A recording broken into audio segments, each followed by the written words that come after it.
Welcome again to Dave Blaze, who's about to spend his money and go and see some soccer. And how can you afford the prices? Well, I'm going to watch on television. Oh, not the Why would I same. go to, let me ask you a question. Why would anybody go to a stadium and sit up in the above the rafters and look down on the microscopic players? Why would you do that when on TV you have a bird's eye seat? Well, you do that because at halftime the girls come out with all their yeah. Oh Okay, my listen. goodness. Um, it's going to be too hot to play. The pitches are artificial, laid over NFL pitches, so there's going to be some injuries along the way. People are going to get stuck in the turf. They're gonna get stuck in the turf. Well, wouldn't they get stuck in the turf normally? No, it gives. It's quite different than the artificial stuff, semi-artificial stuff that lay down. I can see difficulties here. Yeah, the heat especially. We're not used to heat like that or humidity. Oh, I see what you're saying. You mean in the United States? Yeah. Yeah, yeah, it's gonna be hot. Well, it's good. It's good for them. Well, I mean, it's hot in the South America, isn't it? It's hot in Yes, but it Morocco. tends to be a different time of the year. But good luck to them. Even See, the Trump man has said it's too expensive. Bring your prices down. I know. See, here's what happens. Just like the pharmaceutical companies. So Pfizer is coming to the United States. We're going to have all of those games here, and they're figuring, hey, we'll just make a killing on the pricing, on the ticket pricing. We'll make a killing on everything because the dummies in the United States, well, they'll pay anything. That's what our pharmaceutical companies do. When they sell the same exact drugs in Europe, in Africa, in the Middle East, in the Far East, in South America, dramatically 10%, 15% of what they charge to the United States. That's the I way don't of the understand world. that. Until Trump's putting an end to it. But I mean, it's highway robbery. It is. We've had, by the way, consistently people getting in touch with us about your animals behind you. Well, one animal. And they're all saying the same thing. Why does he need a teddy bear at his age? That's a lion. I don't care. It's a teddy bear. It's a substitute. Let me tell you a story about that lion. That lion, my mother, when I was about 5 or 6 years old, or five, took me to Bloomingdale's on Third Avenue in Manhattan, and amongst other things, bought me that little lion. Oh, So that little lion has been with me a long time, long time. Matter of fact, sitting up there out of camera view is a tiger right next to him. oh, there you go. Well, I don't know. We mentioned a couple of times ago that perhaps it would be a good idea for George Magazine to start a dating page. And maybe this is the honest solution, Dave. Yeah, we're never going to start a dating thing. This, first of all, number one, there's too many of them. And second of all, people need to meet people normally. I know that dating apps are very popular, but Rodney, you know there's far too many liars on dating apps. You know, the person you meet when you meet someone in person is not the same look that they had on the dating app. I mean, it's I've got to confess that one of my older presenters got in touch with somebody online, New uh-huh. York heart surgeon. Oh yeah, She said, "Come straight on out of over Nigeria. and see what it's like in the south of Spain." Well, when he saw pictures that were not 30 years old, if I can be so bold, then he decided, I don't know, I can say this nicely, to sleep on the floor and the next day fly back to New York. Yeah, yeah. But there is the danger. And how many of these dating apps, these people, they meet someone quote unquote online, and they are not where they say they are, and the next thing you know, they need money. I mean, it's one scam after the next. It is. So we'll never participate in it. What we will participate in is getting the truth out about all of these ridiculous narratives that are out there. For example, the latest one is the Israeli army is taking over the United States military. That's the first one that I really want to touch base on because it's absolutely not true. And all of the Jew haters on X and Facebook are trying to make a case that Israel is taking over the United States, which is so far. I mean, it's absolutely the most ridiculous thing ever. And what they're basing it on is Section 224 of the National Defense Act for this year. Well, actually, for 2027. And what it is that okay? So let's say we send $10 billion of aid, monetary aid to Israel. Israel then turns around and buys $10 billion worth of military equipment from the United States. All right. So then they get that equipment and they improve on it. And they improve on it and then send it back to our manufacturers like Raytheon and Boeing and so on. Uh, and then we get to re-engineer it to make it better. So we have a real symbiotic relationship. The nearest thing I can think of to bring out an analogy is like the United States is Ford, right? And we make the Mustang.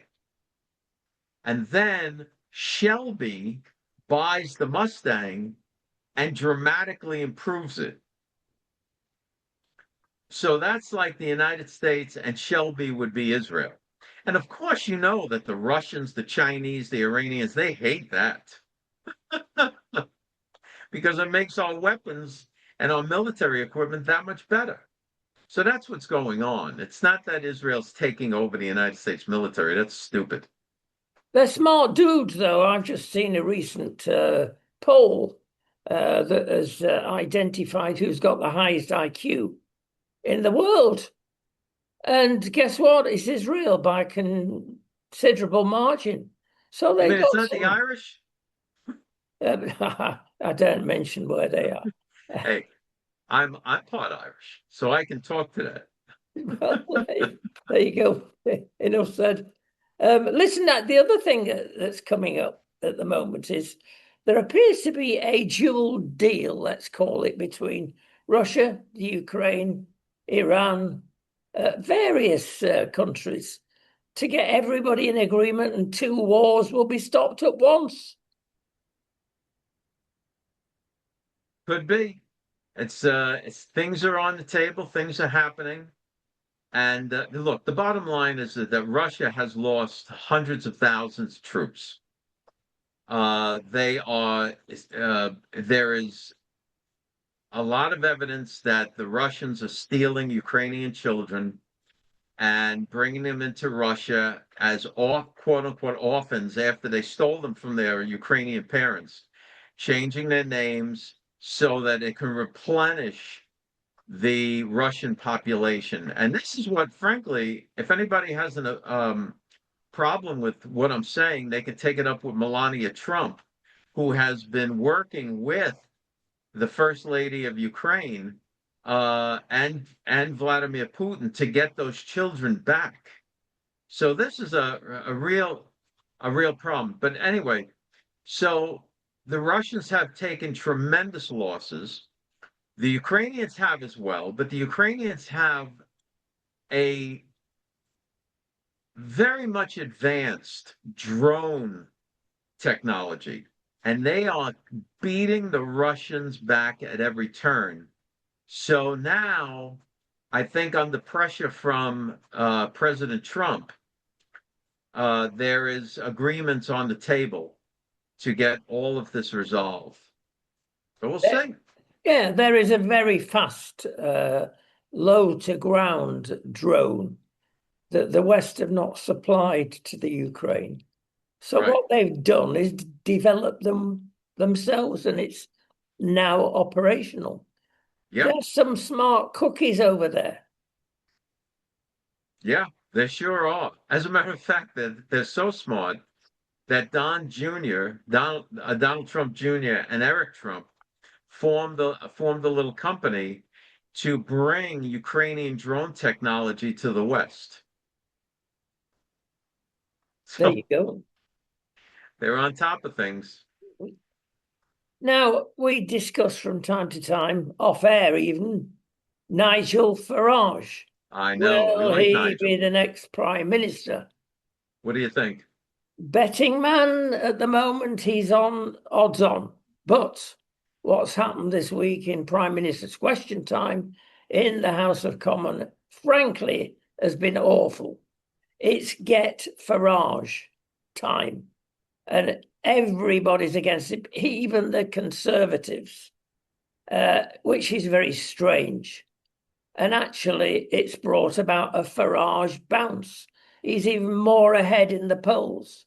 But it's dangerous when the right wing, the Tory party, the Republican wing, have turned against Farage with such venom.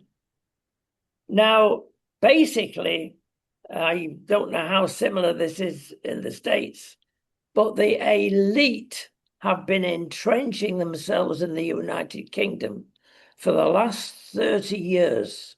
And it's been gradual. Who are what do you mean by the elite? What does Well, that mean? we call them the blob. It's made up of extreme left wing that inculcate them. In fact, no, I'm not going to use left wing. I'm going to use the truth. Marxists. They are Marxists. They're in the judiciary, big time. They're in the civil service, big time.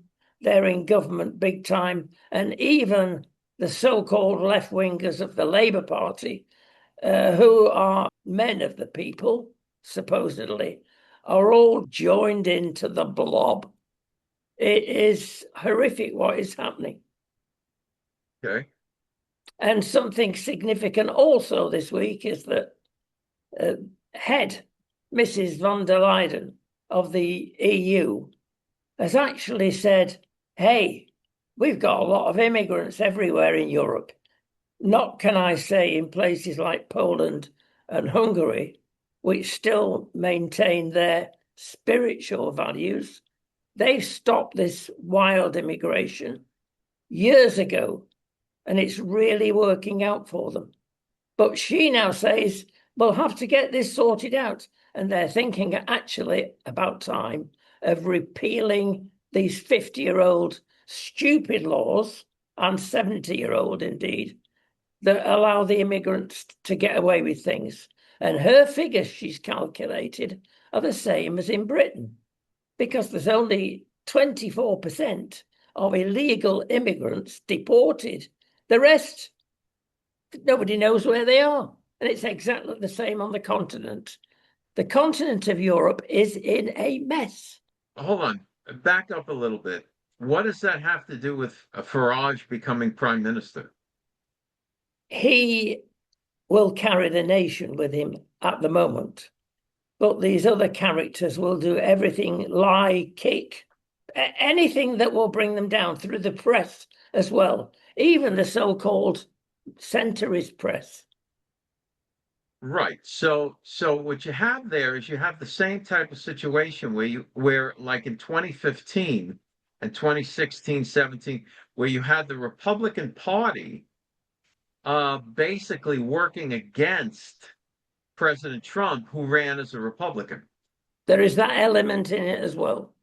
Right, right. So that's what you have going on right now. So Nigel, figure Nigel is like a Trump, and you have your conservatives that don't want his kind of change because his kind of change represents real change.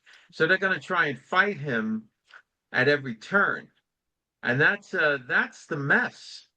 See, that's the mess. Something else is happening, which is very important and encouraging. Okay. The Donald is not well liked in Europe because of the press. They hate him. I tell you, I've seen a softening in that because they see what he's doing in America to close the borders with Mexico with a buoyant economy. And they look with what we've got in Europe and they see the opposite. And when J.D. Vance, as vice president, comes up against Sir Keir Starmer, which he did 2 days ago about this horrible killing in Southampton, and said, look, the reason this has happened is uncontrolled immigration. Of course it is. But you don't get anybody saying that, even the so-called right-wing press. They daren't. Such is the power of the leftists, communists, Marxists. Hey, I got to tell you, I know you want to call them Marxists and you want to call them all of these names, but I just think that these are paid off idiots. These people are not smart. They're not smart people. Yeah, I mean, I think on the right, on the in the world that you and I ideologically are in, we used to think that these are clever people. They're not. These are dummies. They're really dummies, and they're just cunning, and they know how to, they've been trained how to shut you up, right? But they're not smart. They're not smart at all. So the thing is that all it takes is for people to push back against it. That's what it takes. It takes for people to say, you know what, no, I'm not doing that. And I'm going to tell you something. It's not even the immigrants. The immigrants, many of them, I believe, are just trying to have a better life. But you have the political side of it where they're trying to bring down the very government that is supporting them. I mean, it's a strange. Okay, so for example, now you have a large population like in our Minnesota and our northern states of Somalians. For whatever reason, they went to the coldest area of the nation. So the Somali people might be perfectly fine, but then you have the ideologues that want to scam the system. Actually, it's a bit more simple than that because every single day of the week, of the year, there is a killing, usually by knife in the United Kingdom, or a rape, or both. Because they don't have guns. And 90% of them are from immigrants. And this is really getting through to the folks. Now hold on a second. Have you now hold on. And this is what we caution at George Magazine everybody to do. Have you actually looked at the statistics? Yes, I have, and we've got some very interesting statistics. So it's not like the native population. No, indeed. Like a killing like up to here and no. And all right. Because you know how the news is. Let me give you an example that we've just done a program on that it's always taught at universities, at police colleges, that you have got a ratio of 4 black killings to 1 white killing. And everybody has accepted that. And it's a half-truth, because if you take the nation as a whole and the villages and Scotland and Wales and the fringe areas, that's not the case. It's not 4 times more likely to be knifed and killed by a black person. So where they get the figures from? Well, they average it out. And stats can do anything from what question you asked to the reality. But if you look at central London, Tower Hamlets, for instance, it's 13 times more likely to get killed by a black person with a knife. In the country, it's practically unknown in the countryside. Now, it's nothing to do with black and white. It's to do with the socio-economic of that particular area. So in other words, in towns and cities, the bad guys are getting hold of the young black guys, and they're doing county lines. I won't explain what that is, but it's to do with drugs. They are saying, join our gang, and that's where the murderous stuff comes from. There are very many brave people. I've got a pal who's a boxer, and he's opened a boxing school, and he takes them in and gives them some focus, and they are completely turned around. And that's what can happen when you turn around an area. So forget black and white. Martin Luther King was one of the few that got it right.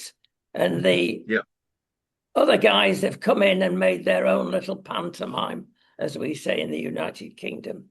And it's a mess. And it's ideologically and politically driven.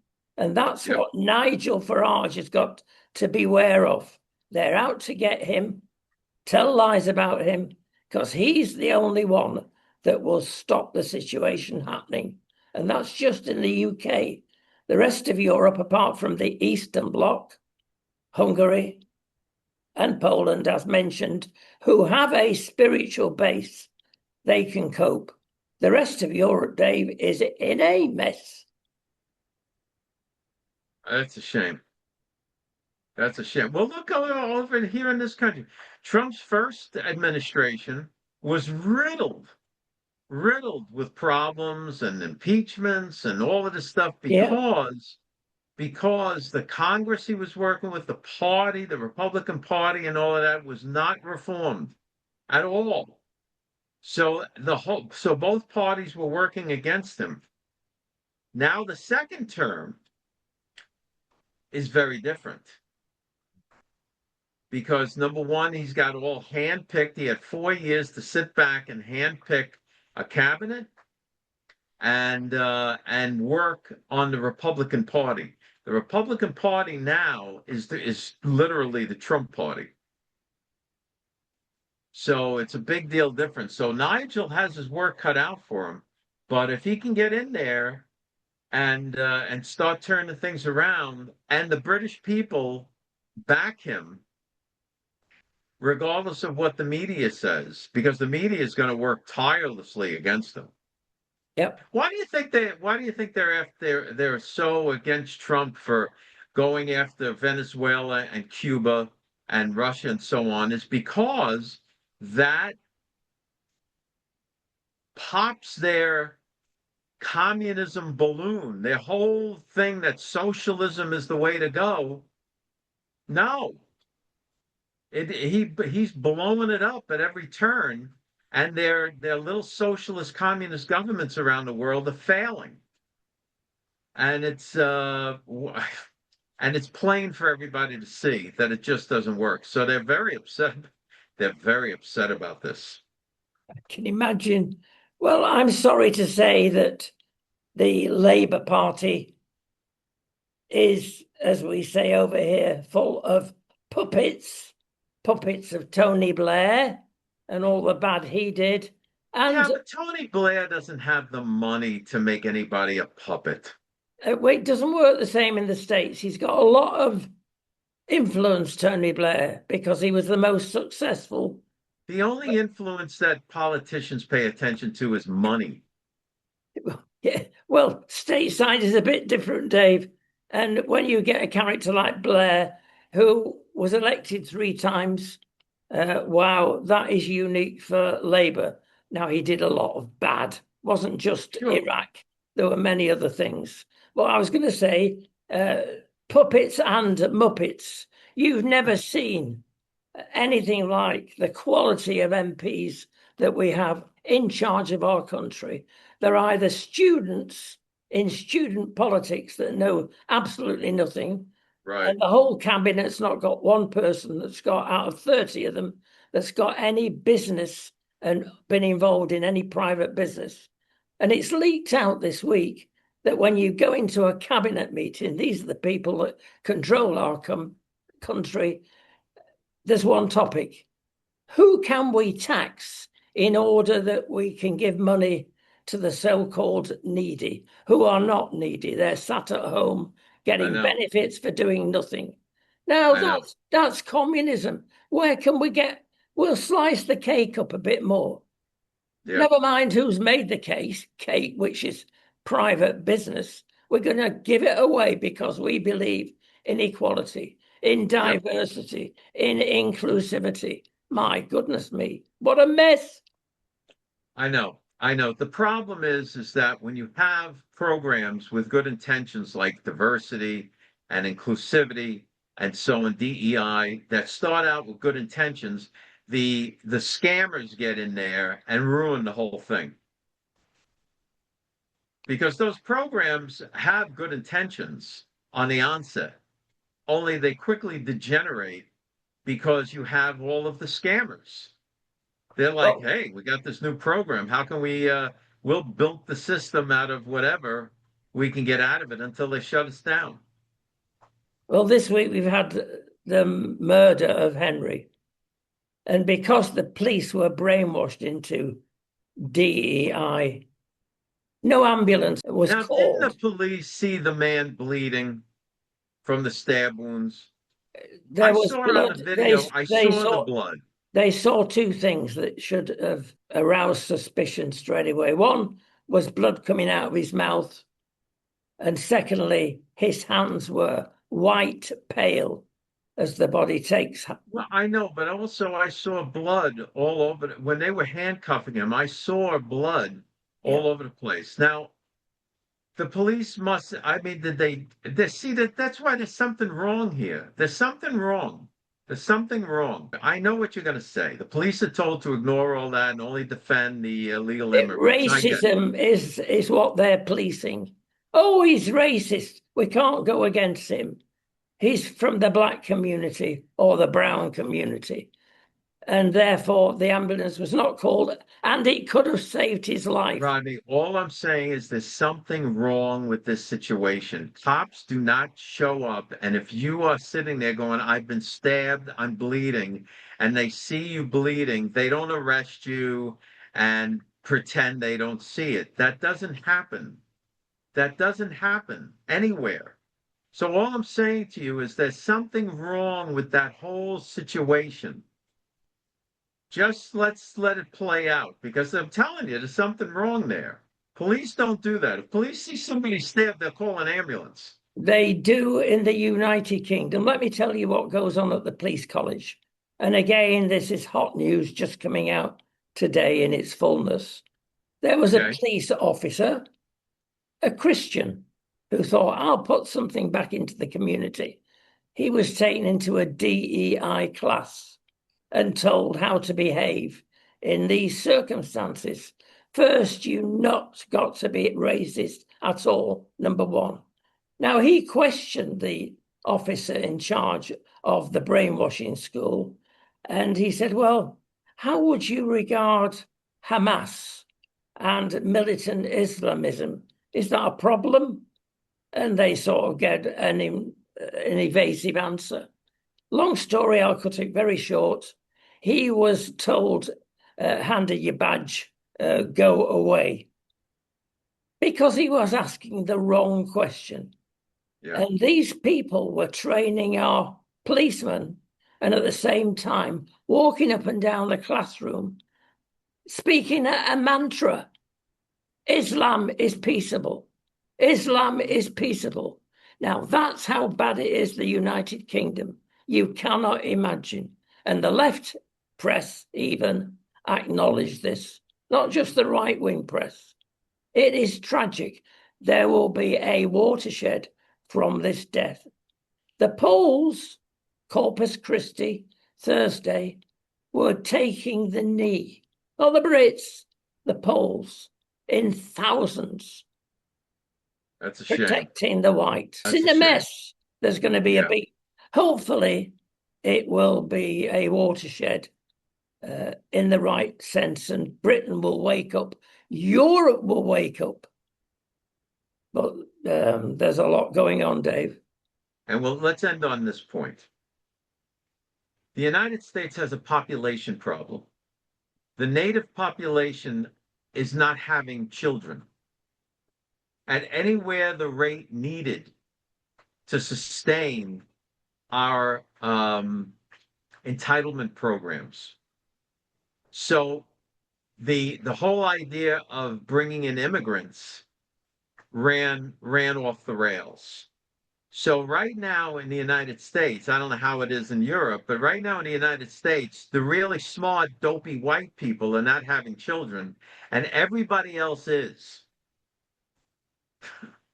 So we have a problem, and that's a big problem. And I know that might sound terrible to some, but you have all of these clowns in their late 20s, early 30s making videos about how they're not having kids and they're just living their lives and whatever it is. But that is dramatically hurting this nation. And I'm sure it's hurting Great Britain, and I'm sure it's hurting the rest of Europe because we were preached to for decades about birth control and not having a bunch of children and so forth and so on. But that same message was not delivered to anybody else. And now we're going to pay the price for it. Absolutely. We're in the same boat. I know. Again, this last week, 40% of the babies born this year in the United Kingdom will be Indian native babies. 40%. Yeah, but why is that, Rodney? It's not the Indian people's fault. They're having Well, kids. no, not in the They're having least. kids. This is the fault of the dummy whites, the dopey whites, and the dopey white churches that have caved into this ideology of not having a big family anymore.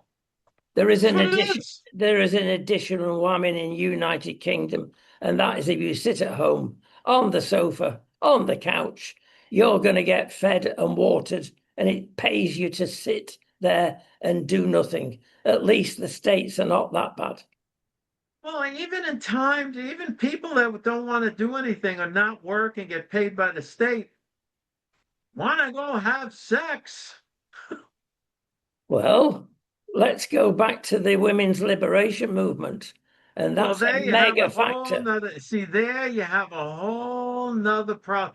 This was all a grand, I don't want to use the word conspiracy, but it was a grand plan to get the dummy whites to literally destroy their own